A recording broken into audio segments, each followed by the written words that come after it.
میں ایک یہاں پہ جملہ پیش کروں جناب قاسم کا. جب امام حسن مجتبیٰ علیہ السلام کو زہر دیا نا تو امام کو بار بار قے ہوتی اس میں کلیجے کے ٹکڑے آتے ہیں. تو بار بار امام حسن مجتبیٰ کہتے ہیں امام حسین سے بھیا مجھے لٹا دیجئے میرے سینے میں بڑا درد ہے. ایک مرتبہ جب امام حسین علیہ السلام نے امام حسن مجتبیٰ علیہ السلام کو لٹایا نا, آپ نے دیکھا چھوٹے بچوں کی عادت ہوتی ہے فوراً باپ کے سینے پہ چڑھ جاتے ہیں. ایک مرتبہ جناب قاسم آئے 1.5 برس کے تھے, فوراً بابا کے سینے سے لپٹ گئے.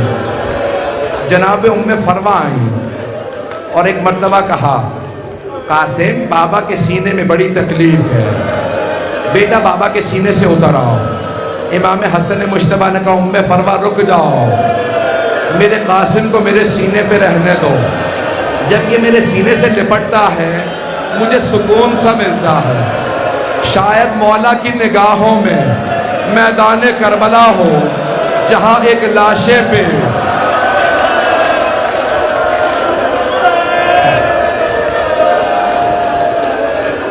اجرکم اللہ اجرکم اللہ. 5 سے 10 منٹ زحمت ہوگا. آج کوئی بھی بخل نہ کرے. میری آپ سے درخواست ہے کہ ایک بچہ آج جوان خصوصاً نوجوان بچے جب سبیل پہ جائیں نا تو پہلے جناب قاسم کو سلام پڑھے. اے یتیم حسن آپ کو سلام ہو. بس بھئی امام حسن مجتبیٰ کا آخری وقت ہے. ایک مرتبہ کا فروا جب میرا بھائی حسین کربلا جائے تو میرے قاسم کو ضرور بھیج دینا. جب کہا نا ضرور بھیج دینا, ایک تعویذ لکھا کا فروا جب میرے قاسم پہ بہت زیادہ مصائب آئیں تو میرے قاسم سے کہنا یہ تعویذ کھول کے پڑھ لے, اس میں حل لکھا ہوگا. بس بھئی میں نے سارے مصائب چھوڑ دیے, مولا حسین کربلا چلے. جب جانے لگے نا تو جناب فروا نے کہا میں ساتھ جاؤں گی, میں نے آپ کے بھائی حسن سے وعدہ کیا تھا, میں کہیں ان کے سامنے جنت میں شرمندہ نہ ہو جاؤں, میں قاسم کو ساتھ لے کے کربلا جاؤں گی. بس بھئی شب عاشور ہے, مولا حسین شہداء کی فہرست پڑھ رہے ہیں, بتا رہے ہیں کون کون شہداء میں ہے. تم بھی شہید ہوگے, آپ بھی شہید ہوں گے. ایک مرتبہ جناب قاسم 13.5 برس کے ہیں, ابھی جناب قاسم کا نام نہیں آیا تھا, فوراً کھڑے ہوئے کہا امو جان چچا جان کیا شہداء کی فہرست میں میرا نام نہیں ہے؟ کتنے عاشق حسین ہے جناب قاسم. کہا چچا جان کیا میرا نام شہداء کی فہرست میں نہیں ہے؟ مولا حسین نے سوال کیا کیف الموت عندک, میرے لخت جگر قاسم آپ کے نزدیک موت کیسی ہے؟ تو جناب قاسم نے کہا چچا جان اگر آپ پہ قربان ہونے کا نام موت ہے تو احلی من العسل, تو شہد سے بھی زیادہ میٹھی ہے. جناب سید الشہداء نے کہا قاسم آپ ہی کا نہیں, شش ماہ علی اصغر کا نام ہے, شہداء کی فہرست میں ہے. غیرت ہاشمی تھی, حسن مجتبیٰ کا خون تھا. جناب قاسم ایک مرتبہ آنکھوں میں آنسو آئے, بڑے جلال سے کہا چچا جان کیا یہ اشقیاء خیموں میں آ جائیں گے؟ کہا نہیں بیٹا میں ہاتھوں پہ علی اصغر کو لے جاؤں. بس بھئی 10 محرم کا دن نکلا, میں پوری شہادت پڑھنے کی کوشش کروں گا آج. میرا آپ سے وعدہ ہے ذرا کچھ دیر کے لیے میرے ساتھ کربلا چلیے. نگاہوں کے اندر آپ کے ایک 13.5 برس کا بھوکا پیاسا شہزادہ آئے. جناب قاسم کہا چچا جان مجھے اجازت دیجئے میں شہادت کے لیے جانا چاہتا ہوں. کہا قاسم میں جب بھی اپنے بھائی کا مشتاق ہوتا ہوں, میں اپنے بھائی کی زیارت کرنا چاہتا ہوں نا قاسم میں آپ کو دیکھ لیتا ہوں, آپ میرے مرحوم بھائی کی نشانی ہیں. قاسم میں آپ کو اجازت نہیں دے سکتا. ایک مرتبہ جناب قاسم آئے اور آ کے خیموں کے پیچھے بیٹھ کے رونے لگے. بیوہ ماؤں کو اپنے یتیم بچے روتے برداشت نہیں ہوتے. اگر کبھی کسی ماں کے سامنے کوئی بچہ رونے لگے نا تو ماں فوراً پوچھتی ہے کس نے مارا ہے, کس نے تماچا مارا. میرا دل کہتا ہے شام غریبہ میں جناب رباب نے بھی یہی کہا ہوگا سکینہ کس نے تماچا مارا.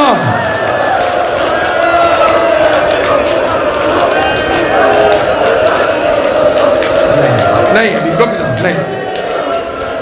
بس بھئی ایک مرتبہ جناب فروا نے کہا جناب زینب سے بی بی مجھے لگتا ہے میرے قاسم کی آواز آ رہی ہے۔ جناب ام فروا اٹھی، خیمے کا پردہ کھولا، دیکھا، اگر میری طرف دیکھ سکے، ایک بچہ اپنی پیشانی کو دونوں گھٹنوں پہ رکھ کے بیٹھا ہے اور اونچی آواز سے رو رہا ہے۔ جناب ام فروا سے رہا نہیں گیا، کہا قاسم کیا بات ہے بیٹا، ایسے کیوں رو رہے ہو؟ اپنا سر گھٹنوں میں رکھا تھا اور رو رہے تھے۔ قاسم ایسے کیوں رو رہے ہو؟ کہا اماں میں جب بھی چچا کے پاس جاتا ہوں، چچا مجھے اجازت نہیں دیتے، مجھے اجازت نہیں دیتے، کہتے ہیں تم میرے مرحوم بھائی کی نشانی ہو۔ جناب ام فروا نے کہا قاسم آپ کے بابا نے کہا تھا جب قاسم بہت مصائب میں ہو، پریشان ہو، تو ام فروا قاسم سے کہنا تعویذ کھولے، اس میں حل ہوگا۔ جناب قاسم نے تعویذ اتارا، تعویذ کھولا، اس میں ایک کاغذ تھا۔ جناب قاسم نے جب کاغذ کھولا اس پہ خط لکھا تھا، سنیں گے مضمون کیا تھا؟ امام حسن مجتبیٰ کی تحریر تھی، لکھا تھا یا بنیا قاسم، اے میرے لخت جگر قاسم، اے میرے جان کے ٹکڑے قاسم، اذا وجدت عمک الحسین غریبا مظلوما وحیدا عطشانا، اے میرے لخت جگر قاسم، جب آپ اپنے چچا حسین کو مظلومیت کے عالم میں، غربت کے عالم میں، تنہائی کے عالم میں پیاسا دیکھیں تو میرے لخت جگر اپنی جان قربان کرنے میں گریز نہ کیجئے گا، اپنی جان اپنے چچا پہ قربان کر دیجئے گا۔ میری طرف دیکھیے گا، جناب قاسم نے خوشی خوشی آنسو صاف کیے، ایک مرتبہ خط ہاتھ میں لیا، دوڑتے ہوئے مولا حسین کے پاس آئے، کہا چچا جان اب آپ مجھے روک نہیں سکیں گے، چچا جان دیکھیں میرے بابا نے کیا لکھا، میرے بابا نے لکھا ہے قاسم اپنی جان دے دینا۔ ہاتھ جوڑ کے کہہ رہا ہوں میری طرف دیکھیے گا، مولا حسین نے خط لیا، کہا کیا لکھا ہے میرے بھائی نے؟ ایک مرتبہ تحریر پڑھی، مولا حسین نے چوما خط کو، آنکھوں سے لگایا، پھر مدینے کا رخ کیا، کہا میرے بھائی نے مجھے غربت میں یاد رکھا، ہائے میرا بھائی مجھے مظلومیت میں یاد رکھا۔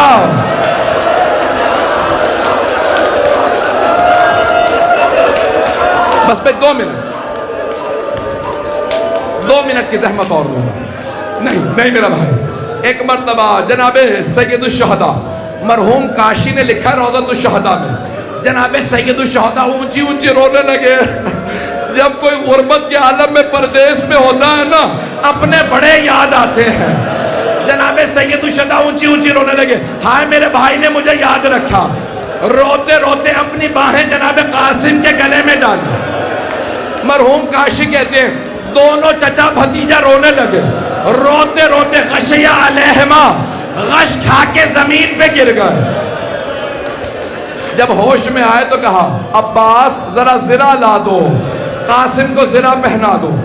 جناب عباس زرہ پہ زرہ لا رہے ہیں، جناب قاسم کو زرہ پوری نہیں آ رہی۔ جانتے زرہ کیوں پہنی جاتی ہے؟ اگر تیر لگے تو زرہ لوہے کی ہوتی ہے، تیر کو روک لے۔ اگر کوئی تلوار چلائے تو زرہ لوہے پہ تلوار پہ رک جائے۔ اگر کوئی گر جاتا ہے نا تو لوہے کی زرہ گھوڑوں کی ٹانپوں کو روکتی ہے۔ جناب قاسم کو کوئی زرہ پوری نہیں آ رہی تھی۔ جناب قاسم نے خود ہی کہا چچا جان زرہ رہنے دیں، مجھے بغیر زرہ کے اجازت دیں، میں جا کے لڑوں گا، میں علی کا پوتا ہوں۔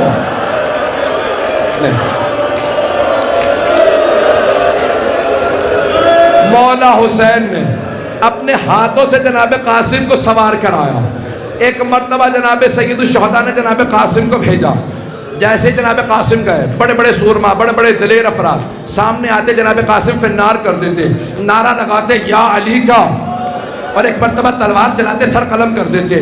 ایک بہت بڑا پہلوان تھا، نام تھا ازرق، وہ 1000 پہلوانوں کا ایک پہلوان مانا جاتا تھا۔ عمر سعد نے کہا یہ حسن مجتبیٰ کا بیٹا، علی کا پوتا ہے، ازرق تو اس کے مقابلے میں جا۔ کہا نہیں میں نہیں جاؤں گا، میرے بیٹے جائیں گے، یہ بچہ ہے۔ ایک مرتبہ ایک بیٹے کو بھیجا، جناب قاسم نے یا علی کہہ کے تلوار چلائی، سر قلم کر دیا۔ دوسرا بیٹا، سارے اس کے بیٹے مار دیے۔ اب جب اس نے دیکھا نا سارے بیٹے مارے گئے، کہا اب میں خود جاؤں گا۔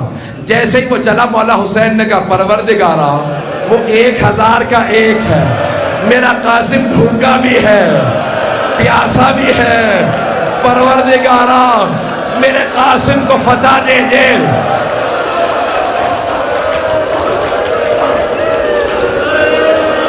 دو منٹ ابھی رک جائیں۔ جناب قاسم نے جس لگائی، ایک مرتبہ اس بہت بڑے پہلوان کو جب تلوار چلائی اس کے دو ٹکڑے کر دیے۔ اب عمر سعد نے کہا ساری فوج سے کہو حملہ کرے، یہ بچہ پہلوانوں کو مار رہا ہے۔ جیسے ہی فوج بڑھی نا، کسی ملعون نے جناب قاسم کے سر کی پشت میں گرز مارا۔ جناب قاسم نے کہا چچا جان میری مدد کو آئیے، میں گھوڑے سے گر گیا۔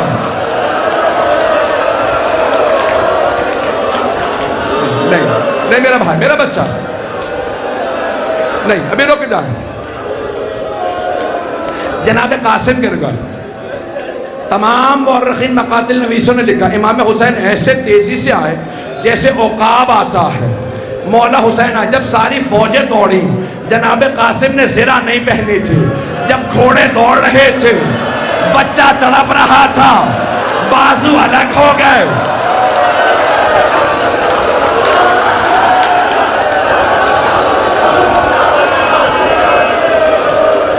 مولا حسین پہنچے، بلند آواز سے کہا قاسم بیٹا آپ نے مجھے بلایا۔ قاسم میں آ گیا تھا لیکن بیٹا آپ کا لاشا پامال ہو گیا۔ اب کیسے لاشا اٹھائیں؟ مولا نے اپنی عبا زمین پہ بچھائی، جیسے ایک مالی صبح پھولوں کو چنتا ہے۔ مولا نے لاشا چنا، عبا میں رکھا، میں نے تمام کر دیا۔ جب چلے، درِ خیمہ پہ ایک ماں کھڑی تھی، پردہ ہٹا کے دیکھا، کہا بی بی میرا 13 برس کا جوان بیٹا ہے، حسین تو گچھڑی سی لا رہے ہیں۔ جب ایک مرتبہ مولا آئے، جناب ام فروا نے کہا قاسم جب جنت میں جانا بابا سے کہنا ماں نے وصیت کو پورا کر دیا، میں نے جنگ کی تھی، میں مارا گیا، ہاتھ الگ ہو گئے۔